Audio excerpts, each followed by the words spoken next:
Joker আঁকার ছবি কিছুক্ষণ আগে পোস্ট হয়েছে। হঠাৎ করে অভিষেক বন্দ্যোপাধ্যায়কে জোকার আপনাদের কেন মনে হলো? কেন এই ধরনের বিবৃতি?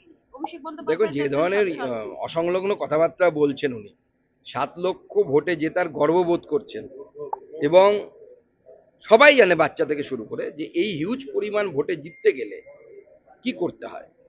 উনি বলছেন যে আমি জীবনেও 7 লক্ষ ভোটে ইচ্ছে নেই আমার জেতার কোনো। এইভাবে গণতন্ত্রকে হত্যা করে যদি জিততে হয় 7 লক্ষ ভোটে, তার থেকে হারাও ভালো।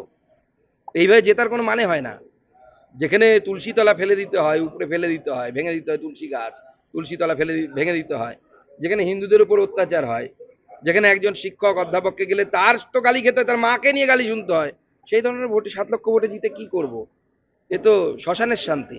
তৃণমূলের নেতারা যদি বলেন যে তোলাবাজি করা যাবে না, তোলাবাজি বন্ধ করুন, উদয়ন গুহর মতো একজন নেতা বলছেন, সেটা কি অবাক করে নাকি সেটা রিয়ালিটি? দেখুন, আহ, রাজনীতিতে কিছু মানুষ আছেন যারা মাঝে মাঝে রাজনীতিতে জোকারের ভূমিকা পালন করতে, বা সার্কাসে যেরকম থাকে সেরকম ক্লাউনের ভূমিকা পালন করতে আসে। তো উদয়ন গুহ হচ্ছে বাংলার রাজনীতির, বিশেষ করে উত্তরবঙ্গ, বাংলার রাজনীতি বলা উচিত না, স্ট্যাটাসটা বেড়ে যাবে, ওই লেভেল নেই। উত্তরবঙ্গের বিশেষ করে কুচবিহারের রাজনীতির হচ্ছে ক্লাউন। মাঝে মাঝে মঞ্চে এসে একটু গান নাচ করে যায়, আর অসুবিধা কি? অভিষেক বন্দ্যোপাধ্যায় রাজ্যের ক্ষেত্রে বলছেন। হ্যাঁ, রাজ্যের ক্ষেত্রে মানে পাপ্পুর পর আপ্পু। Thank you. বেশিরভাগই স্থানীয়, তবুও মাত্র 5 জন গ্রেপ্তার 3 দিনের মাথায় ফুটছে কালীগঞ্জ। দেখুন, আমি যতদূর দেখেছি ওখানে মিসক্রিয়েন্টস বলে লেখা আছে। যদিও এখানে পুলিশ সত্যি নিরপেক্ষ হতো, তাহলে লিখতে হতো তৃণমূল ওয়ার্কার্স। মিসক্রিয়েন্ট আবার কি? মিসক্রিয়েন্ট কথার মানে হচ্ছে যাকে আমরা চিনি না, জানি না। চেনা নেই, চেনা অজানা এরকম তো বিষয় নেই, চেনা নেই নয়, অজানা এরকম তো বিষয় নেই। তৃণমূল সমর্থকরা বোমা মেরেছে, অ্যারেস্ট করা উচিত, এবং 24 জনের 24 জনকে অ্যারেস্ট করা উচিত, খুনের মামলা, ফাঁসি হওয়া উচিত এদের। একটা 9 বছরের ফুটফুটে মেয়ে, তাকে মায়ের কোল থেকে কেড়ে নিল, ফাঁসদামও পেয়েছে এরা।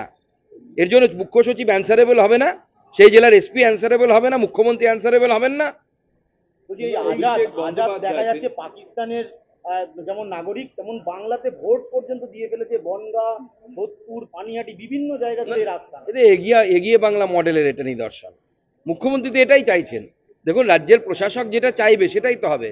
মুখ্যমন্ত্রী ক্যামেরার সামনে বলতে পারছেন না লজ্জায়, কিন্তু উনি মনে মনে চাইছেন পাকিস্তান থেকে এরকম আজাদ, এবং বাংলাদেশ থেকে আজাদ আজাদি যারা আছে সব চলে আসুক এপারে, এবং মুখ্যমন্ত্রী তাদেরকে আজাদি দিয়ে দেবেন একদম।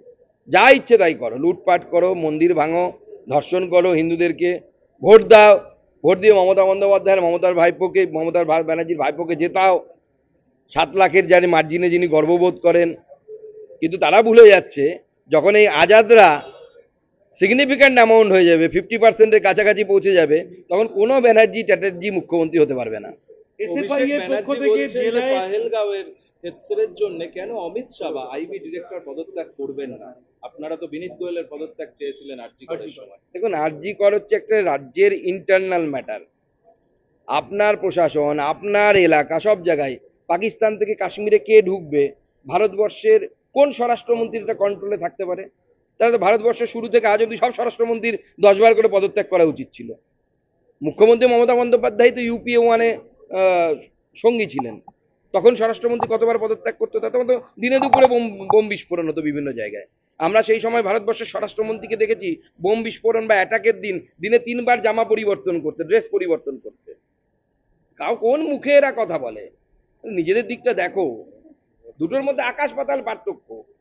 একটা ইন্টারন্যাশনাল ম্যাটার, ডিসপিউটেড ল্যান্ড, যেই জায়গাগুলোতে পোরাস বাউন্ডারি হয়ে আছে আপনারা জানেন, সেখানে ফেন্সিং করা সম্ভব নয়, লাইন অফ কন্ট্রোল, ভারত মেনে নিতে পারবে না সেটাকে তার সীমানা বলে। তো স্বাভাবিকভাবে সেটার সাথে আরজি করকে মেলাচ্ছেন। আরজি করের প্রতি ইঞ্চি তো রাজ্য সরকারের, কে ঢুকবে না ঢুকবে রাজ্য সরকারের হাতে, গেট আছে।